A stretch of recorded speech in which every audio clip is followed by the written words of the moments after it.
नमस्कार दोस्तों, आइए हम लोग डिस्कस करते हैं nature of the Indian constitution.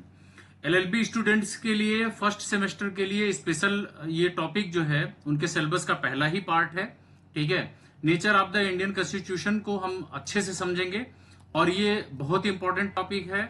ये संविधान को एक्चुअल तरीके से उसका नेचर बताता है। ठीक है, इससे पहले डिस्कशन से पहले हम लोग ये जानते हैं कि इसका नेचर जो है क्या है, फेडरल है, यूनिटरी है, क्या चीज है, ये हम एक ब्रीफ हिस्ट्री के रूप में बताने वाले हैं। और आप लोगों से इससे पहले मैं रिक्वेस्ट करूंगा कि जिन्होंने अभी तक चैनल को सब्सक्राइब नहीं किया है प्लीज सब्सक्राइब अवश्य कर लें, क्योंकि ऐसे ही न जाने कितने इंपॉर्टेंट टॉपिक हम देने वाले हैं।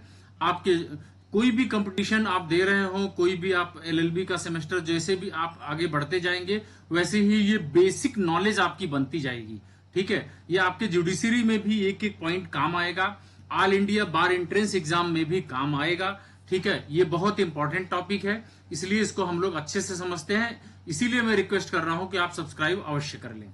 आइए हम लोग डिस्कस करते हैं nature of the Indian constitution. Nature of the Indian constitution क्या है? The nature of the Indian constitution refers to its fundamental characteristics and guiding principles. इसका जो नेचर है संविधान का, भारत का, वो एक मौलिक विशेषता है, एक गाइडिंग प्रिंसिपल्स है। ठीक है, किस चीज की? संविधान की, हमारे नेचर की, हमारे फीचर्स की। ठीक है, इसको हम लोग समझते हैं। ये हमने वैसे 12 पॉइंट्स इसमें लिए हैं टोटल। ठीक है, वन बाय वन एक एक चीज हम डिस्कस करने के बाद फिर हम जो है स्पेशल जो आपके सिलेबस में जो फोकस दिया है टॉपिक को उस पर डिस्कस करेंगे विद केस लॉ। ठीक है, इसलिए हमारा ये वीडियो कंप्लीट देखिएगा, आपको लास्ट तक बहुत ही अच्छा क्रक्ष मिलने वाला है। ठीक है, जिससे आपको बहुत ही बेनिफिट होगा फ्यूचर के लिए, लॉन्ग टाइम के लिए आपको हो जाएगा और याद रखना भी है। ठीक है, अब आइए पहला पॉइंट डिस्कस करते हैं, रिटन एंड लेंदी कॉन्स्टिट्यूशन। आप भी जानते हैं ये सारा संविधान जो है भारत का, जो इंडियन पॉलिटी है, जो कॉन्स्टिट्यूशन है, वो वर्ल्ड में सबसे नंबर 1 पे है। यानी नंबर 1 का मतलब कि लॉन्गेस्ट रिटन कॉन्स्टिट्यूशन है, इससे बड़ा किसी का संविधान नहीं है। ठीक है, पहला पॉइंट है the Indian constitution is the longest written constitution in the world. ठीक है, पूरे वर्ल्ड में सबसे बृहद तरीके से, लॉन्गेस्ट तरीके से ये कॉन्स्टिट्यूशन है, इससे बड़ा कोई संविधान नहीं। दूसरा point, it contains 395 articles originally. जब हमारा संविधान का निर्माण हुआ था, जैसे कि हम लोग पीछे वाले टॉपिक में देखें तो मेकिंग ऑफ द कॉन्स्टिट्यूशन में संविधान बना कैसे था, तो हमारे जो निर्माता थे, जो संविधान को डिजाइन किया था जिन्होंने, वो 60 कंट्री से ज्यादा, वो लोगों ने 60 कंट्री से ज्यादा के संविधान को अध्ययन किया था, मोर देन 60 कंट्रीज को स्टडी किया था। ठीक है, उसके बाद जो है अपना कॉन्स्टिट्यूशन बना है। और देखिए, इसमें जब शुरू में ओरिजिनली जब ये डिजाइन किया गया था तो 395 आर्टिकल्स लिए गए थे। ठीक है, जबकि उसके कंपैरिजन में अगर आज की बात करें तो 470 आर्टिकल्स अप्रोक्सीमेट हमारे संविधान में हैं। ठीक है, अब 395 ये बेसिक संविधान कॉन्स्टिट्यूशन में बेसिक आर्टिकल्स थे 395, लेकिन आज 470 क्यों है? क्योंकि इसके ऊपर कई अमेंडमेंट हुए हैं, वो सारे अमेंडमेंट मिला करके अप्रॉक्स 470 आर्टिकल्स हमारे संविधान में बनते हैं। ठीक है, अब दूसरा पॉइंट है डिवाइडेड इनटू 22 पार्ट्स। ठीक है, जब हमारा संविधान बना था तो 22 पार्ट में इसको डिवाइड किया गया था। ठीक है, 22 भाग थे इसके संविधान के, लेकिन आज की डेट में अगर हम देखते हैं तो 25 पार्ट्स हैं। याद रखिएगा, कंपैरेटिव इसलिए बता रहा हूं क्योंकि आपके एग्जाम में, आने वाले फ्यूचर के एग्जाम में ये पूछता है कि जब हमारा संविधान बना था तो उसमें कितने आर्टिकल थे, उसमें कितने पार्ट्स थे, उसमें कितने शेड्यूल थे। तो हमें क्या बताना है कि 395 आर्टिकल थे पहले, अब हैं 470 आर्टिकल्स। पहले थे 22 पार्ट्स, अब हैं 25 पार्ट्स। पहले थे 8 शेड्यूल, ये ध्यान रखिएगा, जो 12 शेड्यूल लिखा है मिसप्रिंट है, जो पहले थे 8 शेड्यूल अब है 12 शेड्यूल। ठीक है, वो हम एक एक चीज अच्छे से जानेंगे, आप जिंदगी भर नहीं भूलोगे, इस बात की गारंटी देता हूं मैं। लेकिन आप हमारे पूरे टॉपिक को अच्छे से सुनिएगा। ठीक है, ये आपके लाइफ टाइम आपके माइंड में सेट होने वाला है। ठीक है, दूसरा पॉइंट डिस्कस करते हैं, ड्रॉन फ्रॉम मल्टीपल सोर्सेज। आपको पता है जब 60 कंट्रीज से ज्यादा का हम लोगों ने स्टडी किया था, तब हमारे निर्माता जो थे उन्होंने जो जो पॉइंट्स जिस कंट्री की अच्छी लगी थी उस कंट्री से उन्होंने उसको आउटसोर्स कर लिया था। ठीक है, अपने संविधान में बारो कॉन्स्टिट्यूशन इसीलिए बोला जाता है, बारोड कॉन्स्टिट्यूशन, हमारा उधारी का संविधान है। ठीक है, अब देखिए, it is a borrowed constitution, ठीक, inspired by the UK, USA, Ireland, Canada, Australia, France, others, इस तरह से बहुत सारे कंट्रीज को थोड़ा थोड़ा पॉइंट हमने जो जो चीजें अच्छी लगी थी, जो एक सिस्टमेटिक वे में थी, उस चीज को हमने बारो किया था। ठीक, अब एग्जाम्पल के लिए हम समझते हैं, for example parliamentary system from UK.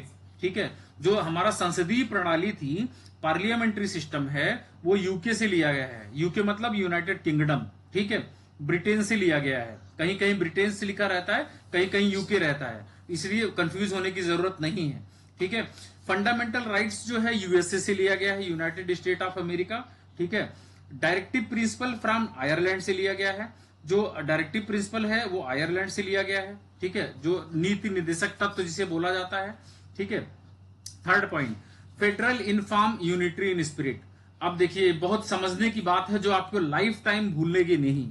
ठीक है, फेडरल क्यों बोला जाता है? फेडरल इसलिए बोला जाता है, जब ये देखिए, एक स्टेट गवर्नमेंट होती है, एक यूनियन गवर्नमेंट होती है, जब दोनों का कोलाबोरेशन, एक कोऑपरेशन, एक किसी भी कॉमन पॉइंट के लिए जब दोनों की सहमति होती है, यानी जिस पॉइंट पे स्टेट सहमत हो जाए, यूनियन सहमत हो जाए, सेंटर सहमत हो जाए, तो उन दोनों को मिला करके फेडरल का निर्माण होता है, फेडरलिज्म बोला जाता है। ठीक है, फेडरल इन फॉर्म। ठीक है, तो भारत के संविधान को पूछा जाता है कि भारत का संविधान किस का नेचर क्या है, फेडरल है या यूनिटरी है? ये दोनों होता है।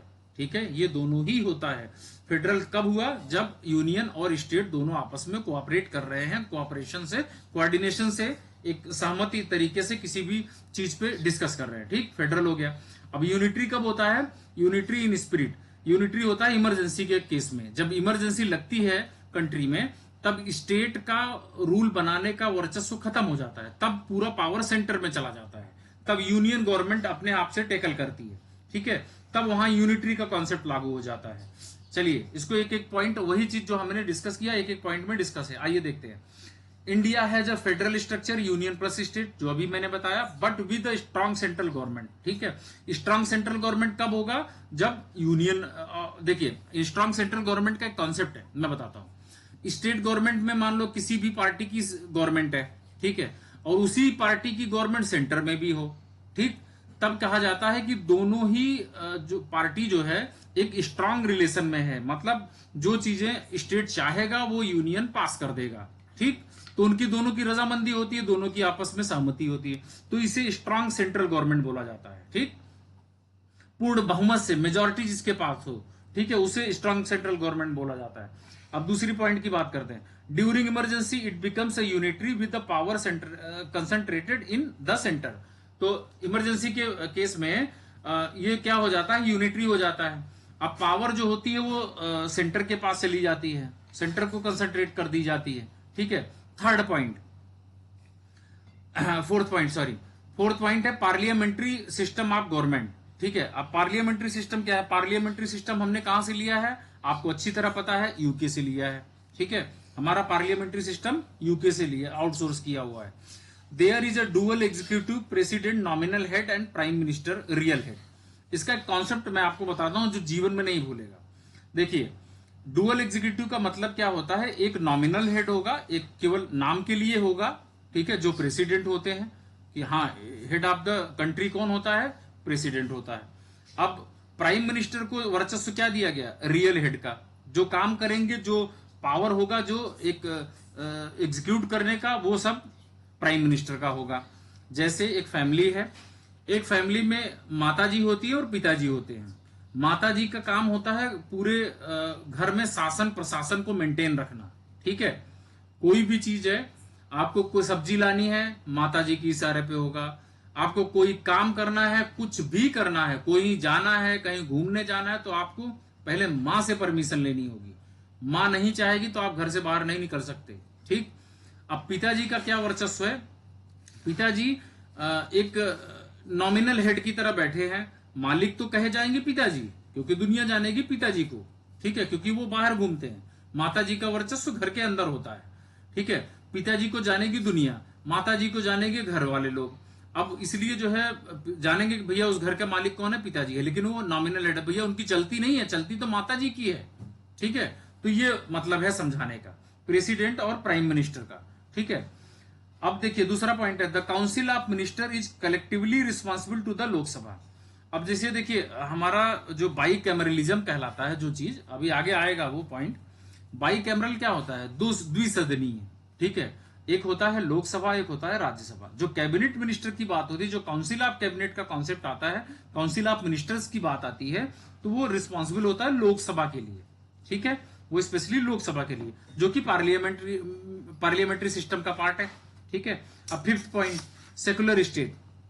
देखिए सेकुलर स्टेट क्या होता है, ये दो दो लाइन का अगर आप एग्जाम में लिख के आते हैं ना, तो बहुत अच्छा मार्क्स मिलने वाला, आपको समझ में आ जाएगा एग्जामिनर को कि इस पर्सन को, इस लड़के को सब पता है, इस बंदे को हर चीज मालूम है, इसको अच्छे से केस लॉ के साथ भी डिस्कस किया है और एक एक नेचर ऑफ द कॉन्स्टिट्यूशन का मतलब भी समझाया है।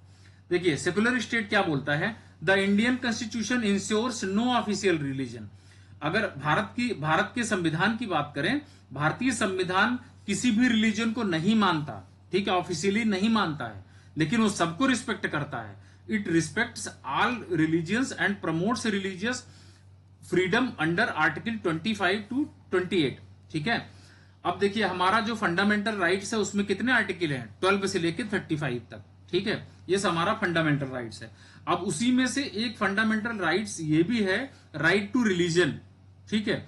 इट्स रिस्पेक्ट क्या है, इसका रिस्पेक्ट जो है हर रिलीजन के लिए है। हमारे इंडियन कॉन्स्टिट्यूशन का रिस्पेक्ट हर रिलीजन के लिए है। ये सारे धर्म को प्रमोट करता है, सबको फ्रीडम प्रोवाइड करता है, जिसको जैसे प्रचार प्रसार करना वो कर सकता है, अंडर आर्टिकल 25 to 28। याद रखना ये हमारा फंडामेंटल राइट है, ठीक है। Next 6 point, sovereign socialist secular democratic Republic. बहुत इंपॉर्टेंट पॉइंट है दोस्तों, अच्छे से समझने की जरूरत है। ये हमारे प्रियम्बल में, ये इस होल सोल है, समझ लो प्रियम्बल का ये जिगर है, जिगर। देखिए as declared in the preamble, जैसे कि प्रियम्बल में डिक्लेयर्ड है, सॉवरेन किसे बोला जाता है, इंडिपेंडेंट अथॉरिटी, ठीक है। जो इंडिपेंडेंट होता है अपने आप में इंपॉर्टेंट होता है, ना तो कोई बाहरी शक्ति ना आंतरिक शक्ति कोई भी इस पे क्षति नहीं पहुंचा सकती, ना किसी के कहने पे या करने पे चेंज हो सकता है। यह हमारी सॉवरेनिटी है, हमारा संप्रभुत्व है, हमारी ये सॉवरेन बॉडी है, ठीक है, सॉवरेन कंट्री है, उसे ही कहते हैं इंडिपेंडेंट अथॉरिटी। किसी का कोई चाल चलन नहीं चलने वाला हमारे सॉवरेनिटी पे, ठीक है। सोशलिस्ट, ये सोशलिस्ट क्यों है, एमिंग एट सोशल जस्टिस, ठीक है। सोशल जस्टिस का मतलब समाज का न्याय हो, समाज का कल्याण हो, सबके हित की बात की जाए, ठीक है। नेचुरल जस्टिस की बात की जाए, सबको बोलने का अधिकार दिया जाए। एक इसमें लैटिन वर्ड है, नेचुरल जस्टिस की बात करें तो ऑडी आल्ट्रम पार्टम, ऑडी आल्ट्रम पार्टम पहला जस्टिस है, दूसरा है आपका ज्यूडिक इन कौसा सुआ, ठीक है। ये दो लैटिन वर्ड है, अभी आपको नहीं समझ में आएगा, लेकिन आप आगे लॉ करेंगे तो आपको समझ में आएगा। ऑडी अल्ट्रम पार्टम क्या होता है कि दूसरे को बोलने का अवसर देता है, ठीक है। ये राइट्स होता है उसका कि कोई भी गुनाह किसी पे भी लगाया जाए, कोई भी ब्लेम किया जाए किसी पे भी, लेकिन उसको बोलने का अधिकार है। एग्जाम्पल देता हूं, जैसे टीचर होता है, किसी स्टूडेंट्स को नकल करते पकड़ लेता है। अब नकल करते पकड़ लेता है तो उस स्टूडेंट्स को ऐसा नहीं कि उसको इनकाउंटर कर दिया, टीसी काट के पकड़ा दिया, भैया तुम जाओ घर, ऐसा नहीं। ये राइट्स है उस स्टूडेंट का, बोलने का अवसर उसको दिया जाए, ठीक है।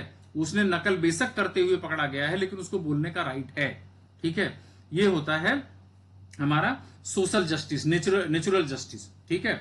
अब देखिए सेकुलर की बात करते हैं, नो स्टेट रिलीजन, जैसे कि हम लोग डिस्कस करते आए हैं, right to secularism, right to religion. तो 25 आर्टिकल से 28 आर्टिकल तक हमारा राइट टू रिलीजन में आता है। हम हर धर्म को प्रमोट करते हैं, हर धर्म की रिस्पेक्ट करते हैं, ठीक है। यह है सेकुलर। कोई भी हमारे यहाँ कोई स्पेसिफिक ऐसा रिलीजियस स्टेट नहीं है, ठीक है। सब स्टेट हर रिलीजियस को मानता है, ठीक है। अब देखिए डेमोक्रेटिक, डेमोक्रेटिक मतलब गणतंत्र, गवर्नमेंट बाय द पीपल। जो डेमोक्रेटिक किसे कहते हैं, जो गवर्नमेंट लोगों के द्वारा बनाया गया हो। जैसे हम किसी चुनाव को करते हैं, जैसे मान लो हम एक ग्राम प्रधान को नियुक्त करते हैं ना, ग्राम प्रधान को हम चुनते हैं, ग्राम प्रधान लोगों के द्वारा चुना जाता है, ठीक है। तो जो उसी तरह से हम अपने सरकार को चुनते हैं, ठीक है, वो गवर्नमेंट बाय द पीपल, क्योंकि बाय द पीपल ये चुना गया है, डेमोक्रेटिक कहलाता है। Republic, elected head of state president, ठीक है, जिसे चुना जाता है, जिसका चुनाव होता है, ठीक है, इलेक्टेड हेड, ठीक है, जो एक नेशन का, एक राष्ट्र का हेड होता है, जो इलेक्ट होकर के आता है। हम जब प्रेसिडेंट वाला पार्ट आएगा एग्जीक्यूटिव का, जब हम पढ़ाएंगे, उसमें प्रेसिडेंट का चुनाव कैसे होता है वो चीज एक्सप्लेन करेंगे, सिंगल ट्रांसफरेबल सिस्टम के थ्रू, ठीक है, एकल संक्रमणीय मत के द्वारा इसका चुनाव होता है, ठीक है। हिंदी वालों के लिए मैं बता रहा हूं जिससे कंफ्यूजन ना हो। ये हम आगे डिस्कस करेंगे, बेहतर तरीके से डिस्कस करेंगे, आपको अच्छा सा समझ में आ जाएगा ये कॉन्सेप्ट ना। अब हमने देखिए sovereign, secular, socialist, democratic, Republic, ये पांचों चीजों को अच्छे से समझ लिए हैं, कोई भी कंफ्यूजन अब नहीं रहना चाहिए, ठीक है। अब 7वां पॉइंट हम डिस्कस करते हैं, fundamental rights. Fundamental rights and duties. हमारा फंडामेंटल राइट्स क्या होता है, हमारी ड्यूटी क्या होती है, ये भी हमारे कॉन्स्टिट्यूशन, इंडियन कॉन्स्टिट्यूशन का नेचर का एक पार्ट है, ठीक है। अब जैसे देखिए पार्ट 3 में लिखा है, guarantees 6 fundamental rights like right to equality, freedom etcetera, right to equity, समता का अधिकार, समानता का अधिकार, प्रोसीजर स्टेब्लिश बाय लॉ, ठीक है, नेचुरल लॉ, ठीक है, रूल ऑफ लॉ, फ्रीडम, ये सारा हमारा पार्ट 3 में एक फंडामेंटल राइट को डिस्कस किया गया पार्ट 3 में, बेसिकली आप समझ लो, ठीक है। अब ड्यूटी की बात करते हैं, पार्ट 4 ए में डिस्कस किया गया है, पार्ट 4 ए में जो हमारा फंडामेंटल ड्यूटी बोला जाता है, कुल 11, जब हमारा मौलिक ड्यूटी बनी थी, जब मौलिक हमारा कर्तव्य डिजाइन किया गया था, तो हमें 10 मौलिक कर्तव्य के साथ इसको स्टार्ट किया गया था। 11वां स्वर्ण सिंह कमेटी के आधार पर इसको जोड़ा गया था, ठीक है। 11वां जो फंडामेंटल ड्यूटी थी, स्वर्ण सिंह कमेटी के आधार पर इसे ऐड किया गया था, ठीक है। कौन से संशोधन से, 42वें संविधान संशोधन से, अमेंडमेंट 42nd अमेंडमेंट 1976, याद रखना भैया। इसमें हमने शॉर्ट में लिखा है स्लाइड में, ये जो है हमारा 11 फंडामेंटल ड्यूटी जो ऐड किए गए हैं वो added by the 42nd amendment 1976, याद रखना, ये पूछा जाता है, ठीक है। Next, directive principle of state policy, ठीक है। हम इसमें क्या स्टडी करने वाले हैं, directive principle of state policy. और ये आर्टिकल की अगर बात करें तो इसमें 36 आर्टिकल से शुरू होता है और 51 आर्टिकल तक चलता है, यानी हमारा जो directive principle of state policy है 36 आर्टिकल से लेके 51 आर्टिकल तक पूरा directive principle of state policy को डिफाइन करता है, ठीक है। इसे पार्ट 4 में रखा गया है, तो इसमें पार्ट 4 में, ये भी याद रखिएगा, आपके ऑल इंडिया बार एंट्रेंस एग्जाम में पूछा जाता है भैया, ठीक है। ये चीजें आपको माइंड में सेटअप कर लेनी है। Part 4 guides the government in law making for social and economic welfare, ठीक है।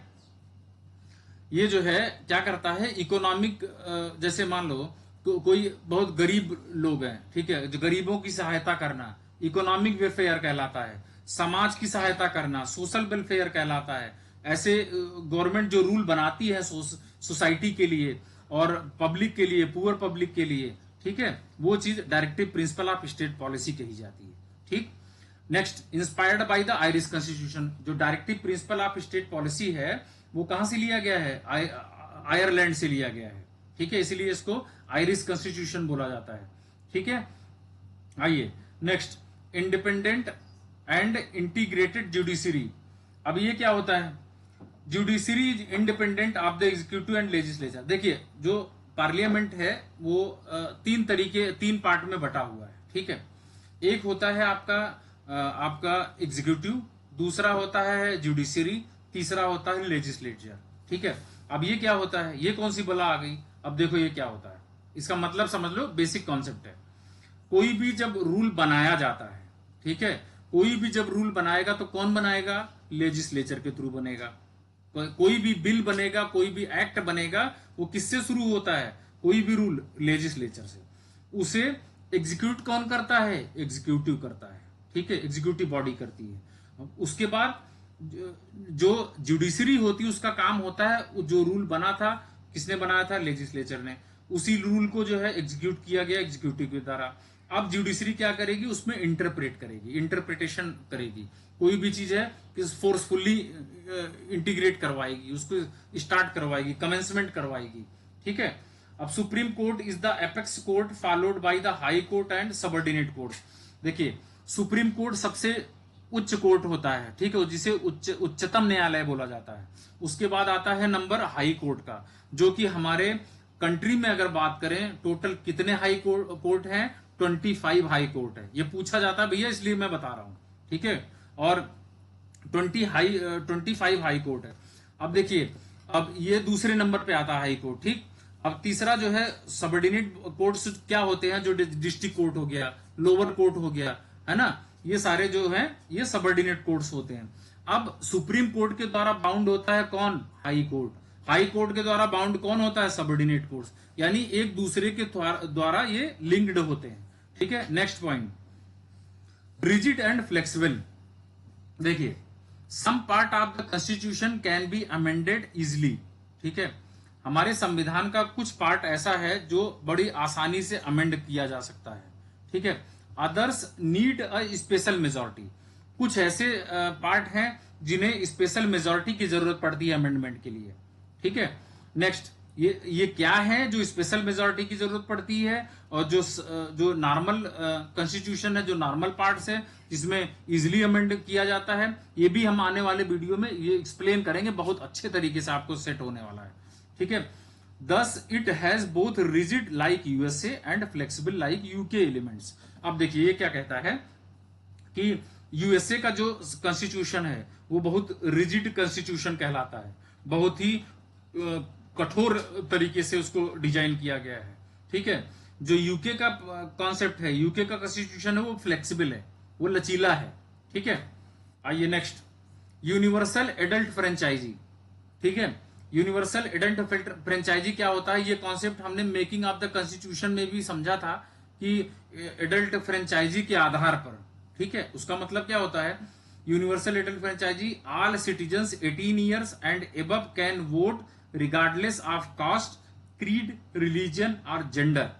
जितने भी सिटीजन्स होते हैं, ठीक है, जितने भी सिटीजन हैं भारत के, सब 18 साल और या उससे एबव होंगे तो वोट का अधिकार मिलेगा, उनको वोटिंग का अधिकार मिलेगा। ठीक है। चाहे वो जिस कास्ट के हों, चाहे वो जिस क्रीड के हों, चाहे रिलीजन कोई भी हो, चाहे जेंडर कोई भी हो। ठीक है। तो ये मायने नहीं रखता, लेकिन उसीलिए उनको यूनिवर्सल एडल्ट फ्रेंचाइजी बोला जाता है। अब मेरे ख्याल से ये कॉन्सेप्ट एकदम क्लियर हो चुका होगा। अब लास्ट पॉइंट इसका डिस्कस करते हैं, सिंगल सिटीजनशिप। भैया, जब हम बात करते हैं भारत के संविधान की, आने वाले टॉपिक में हम प्रियम्बल का चैप्टर लेके आएंगे। प्रियम्बल को हम लोग जब स्टडी करेंगे तो उसमें एक कॉन्सेप्ट आएगा केशवानंद भारती का। केशवानंद भारती ने आधारभूत संरचना के लिए केशवानंद भारती को जाना जाता है, जो बेसिक स्ट्रक्चर ऑफ डॉक्ट्राइन। ठीक है। अब ये सिंगल सिटीजन का कॉन्सेप्ट जो है बेसिक स्ट्रक्चर माना जाता है हमारे संविधान का। ठीक है। ये एकल नागरिकता प्रदान करता है। ठीक है। कुछ कंट्रीज हैं जो डुअल सिटीजनशिप देते हैं, लेकिन हमारा भारत, अगर ये पता चल जाता है कि कोई भी सिटीजन अदर कंट्री का भी कैंडिडेट है, वहां का भी नागरिक है, तो उसकी ऑटोमेटिक सिटीजनशिप इंडिया की खत्म कर दी जाएगी। ठीक है। वो अपने से भी खत्म करवा सकता है, इंडिया भी खत्म कर देगी। ठीक है। तो उसी को यहाँ पे एक शॉर्ट शब्दों में डिफाइन किया गया है, unlike some federation like USA, India provides for only one citizenship Indian. ठीक है। उसे इंडियन बोला जाता है। ठीक है। अब हम आगे डिस्कस करते हैं केस लॉ के साथ आपको एग्जाम्पल आंसर लिखना कैसे है। ठीक है। उसमें कोई भी टॉपिक जैसे खत्म होता है उसका एक एग्जाम्पल या केस लॉ डाल देना है। ठीक है। उसको डिस्कस करते हैं। ठीक है। आइए हम लोग डिस्कस करते हैं। देखिए, हम जो डिस्कस करने जा रहे हैं ना, ये सिलेबस के अकॉर्डिंग है। आपके nature of the Indian constitution में जो सिलेबस में दिया है, उसमें बेसिकली दो पॉइंट को फोकस किया गया है, एम्फेसाइज किया गया है, जोर देने की बात की गई है। एक फेडरल इनफॉर्म, ठीक है, फेडरलिज्म पे, और दूसरा एक पार्लियामेंट्री पे। ठीक है। आइए हम लोग इसको थोड़ा सा ब्रीफ में जानेंगे, केस लॉ का एक एग्जाम्पल देते हुए चलेंगे। ठीक है। फेडरल फीचर्स क्या है, ठीक है, जो लैंडमार्क केसेस होंगे वो थोड़ा सा हम आइडिया दे देंगे, ठीक है। अगर आप उसको दूसरे वीडियो में हम लोग केस लॉ के तरीके से स्टडी करेंगे, ठीक है। चलिए, federal features division of powers via union, state and concurrent list. हमारे जो सेंट्रल गवर्नमेंट है, जो हमारे जो कॉन्स्टिट्यूशन है, उसमें 3 तरीके की लिस्ट है, यूनियन है, स्टेट है, कंकरेंट लिस्ट है। अब क्या होती है, यूनियन जो चीजें, जो रूल रेगुलेशन यूनियन बनाता है वो यूनियन लिस्ट में है, जो रूल रेगुलेशन स्टेट के द्वारा बनाया जाता है वो स्टेट गवर्नमेंट में है, और जो दोनों को मर्ज करके, दोनों को इंक्लूड करके कंसीडर किया जाता है वो कंकरेंट लिस्ट में मेंशन किया जाता है, ठीक है, जिसे समवर्ती सूची कहा जाता है, ठीक। अब देखिए, जो फेडरल फीचर्स हैं वो बाईकैमरल लेजिस्लेचर होता है, ठीक है। बाईकैमरल हमने पहले, इसके पहले भी थोड़ा सा 10 मिनट पहले डिस्कस किया था। लोकसभा और राज्यसभा दोनों जब मिल जाते हैं तो बाईकैमरलिज्म का कॉन्सेप्ट बनता है, ठीक है, द्विसदनीय जिसे बोला जाता है। Written constitution and independent judiciary. देखिए, अब यूनिटरी फीचर्स क्या है इसका। यूनिटरी फीचर है स्ट्रांग सेंटर, जब इमरजेंसी लगती है, आपको बताया था, इमरजेंसी प्रोविजन जब स्टार्ट होते हैं तो ये स्टेट ऑटोनॉमी को ओवरराइड कर देता है, ठीक है। और strong centre residuary power with the union. अब रेजिड्यूरी पावर क्या होता है, जैसे हमारा एक एटॉमिक एक वेपन्स होते हैं, परमाणु पे कोई चीजें अगर बात करने की बात होती है तो रेजिड्यूरी पावर में काउंट होता है वो, ठीक है, वो सेंट्रल गवर्नमेंट ही हैंडल करती है, स्ट्रांग सेंटर जिसे बोला जाता है। अब इमरजेंसी प्रोविजंस हो गया, सिंगल सिटीजनशिप का कॉन्सेप्ट भारत में है, इंडियन कॉन्स्टिट्यूशन में है, ठीक है। और appointment of governors by the president, जो गवर्नर का अपॉइंटमेंट होता है वो प्रेसिडेंट के द्वारा होता है, ये भी यूनिटरी कॉन्सेप्ट है, ठीक है। अब इसमें केस लॉ की बात आती है, देखिए SR Mumbai versus union of India 1994, ठीक है। इसमें क्या कहा गया, federalism is a basic structure, ठीक। इनका जो क्रक्स है वो बता रहा हूं भैया, एकदम चबा के खाने वाली चीज है, आपको जिंदगी भर याद रखना है। एसआर मुंबई और वर्सेस यूनियन ऑफ इंडिया में क्या बोला गया, federalism is a basic structure. जो संघवाद है वो हमारा एक बेसिक स्ट्रक्चर है, ठीक है, मूलभूत संरचना है। दूसरा point, state of the West Bengal, state of the West Bengal versus union of India 1963, ये 1963 का केस है। India is not a traditional federation, ठीक है। कहा गया कि भारत जो है एक ट्रेडिशनल फेडरेशन नहीं है, ये संघवाद जो है परंपरा नहीं बन के आई है, मतलब बहुत पहले से नहीं है, ये बाद में बनी है, ठीक। Kuldip Nayar versus union of India 2006, ठीक है, unitary elements in Rajya Sabha election appeal. इसलिए मैं बता रहा हूं, देखिए जब आप लोग इसको लिखेंगे ना, आप केसला हम अलग से बनाएंगे वीडियो, ठीक है, SR Mumbai versus union of India, ये अलग से केसला डिस्कस करूंगा। जो भी आप लोग स्पेशल रिकमेंड करोगे वो केसला हम डिस्कस करेंगे, ठीक है। आप लोग जो भी कमेंट में लिखना है, जो भी आपको केसला जानना है, जो आपको नहीं समझ में आता है वो हम बेहतरीन इजी लैंग्वेज में समझाएंगे, ठीक है। इसलिए मैं लिखता हूं, जब आप एग्जाम में इस टॉपिक को लिखेंगे, केसला भी डाल देंगे साथ में, तो वो पूरा हेल्दी बन जाता है आंसर, ठीक। अब आइए parliamentary form of government discuss करते हैं, जो कहां से लिया गया है, पहले भी बताया हमने, यूके से लिया हुआ कॉन्सेप्ट है पार्लियामेंट्री फॉर्म, पार्लियामेंट्री गवर्नमेंट, ठीक, parliamentary system. India follows the British model of parliamentary government, dual executive, president जो होता है नॉमिनल होता है, जो हमने एक घर के माता पिता का एग्जाम्पल दिया है वो आप समझो, जो पिताजी होते हैं वो प्रेसिडेंट के रूप में होते हैं, नॉमिनल हेड कहा जाता है। प्राइम मिनिस्टर होते हैं, रियल हेड कहा जाता है। Council of minister collectively responsible to the Lok Sabha, majority rule and dissolution of the lower house possible, ठीक। अब आइए केसला, इसमें क्या केसला डिस्कस करना है, Shamsher Singh versus state of Punjab 1974 का केस है। Real power lies with the ministers, ठीक है, जो रियल पावर होती है वो मिनिस्टर के साथ होती है, ठीक है। दूसरा point, Sanjeevi Naidu versus state of Madras 1970, ठीक, रियल एफर्म्ड कलेक्टिव रिस्पॉन्सिबिलिटी। ये सब आप लिख के आ जाएंगे एग्जाम में ना, केवल इतना भी डाल दोगे केस लाइक एग्जाम्पल के लिए तो भी बहुत ही हेल्दी हो जाएगा आपका आंसर। क्वासी फेडरल, ठीक, क्वासी फेडरल का कॉन्सेप्ट केसी वीरे ने दिया था, ठीक है, केसी वीरे को इसके लिए जाना जाता है। आइए डिस्कस करते हैं। India is often called quasi federal state, ठीक, federal in normal times, unitary in emergency. अब क्या है, जब नॉर्मल टाइम में फेडरल होता है, यूनियन स्टेट के कॉपरेशन से दोनों का कोई भी बिल या कोई भी चीजें रूल रेगुलेशन बनता है तो फेडरल कहलाता है। इमरजेंसी लग जाती है तो यूनिटरी हो जाता है, यूनियन गवर्नमेंट तब संभालती है, ठीक है। K C Wheare described India as a quasi federal with a strong centralising tendency. अब देखिए टेबल को समराइज हमने किया है, इसको आप ध्यानपूर्वक देख लीजिए। फीचर्स लिखा है, फेडरल एलिमेंट्स है, यूनिटरी एलिमेंट्स है, कॉन्स्टिट्यूशन है, डिवीजन ऑफ पावर है, जुडिशरी है, गवर्नमेंट स्ट्रक्चर है। अब फेडरल में कॉन्स्टिट्यूशन बोलता है रिटर्न होनी चाहिए, ठीक है, रिटर्न है, सुप्रीम है, माना जाता है, ठीक, फेडरल को, और amended more easily by centre, ठीक, यूनिटरी में। डिवीजन ऑफ पावर 3 लिस्ट है, यूनियन लिस्ट है, आपका स्टेट लिस्ट है और कंकरेंट लिस्ट है। और इसमें क्या है, यूनिटरी एलिमेंट्स में रिजुडेरी पावर विद द सेंटर, ठीक, जैसे परमाणु बम का खेल तो केवल यूनियन करेगा, उसमें स्टेट का कोई इंटरफियर नहीं होगा, इसलिए। जुडिशरी इंडिपेंडेंट है फेडरल में इंडिपेंडेंट है, और यूनिटरी में एससी हैज वाइड ज्यूरिडिक्शन, बहुत सारा अलग अलग तरीके का न्याय प्राधिकरण है, ठीक है, न्याय जस्टिफिकेशन है, ज्यूरिडिक्शन है। गवर्नमेंट स्ट्रक्चर फेडरल एलिमेंट्स है dual, central plus states federal के लिए, और यूनिटरी के लिए central dominates in finance emergency. जब हमारा फाइनेंस इमरजेंसी लगती है, आगे आएगा, हम लोग इसको डिस्कस करेंगे आर्टिकल को, ठीक है, इसको 360 आर्टिकल है, आर्टिकल 360, ये फाइनेंस इमरजेंसी के लिए रिस्पॉन्सिबल होता है। हालांकि इंडियन गवर्नमेंट में अभी तक आज तक ये फाइनेंस इमरजेंसी कभी नहीं लगी है, ठीक है। ये हमारा एक आपका सिलेबस का एक पार्ट ये खत्म होता है, और इसको अच्छे से स्टडी कीजिए।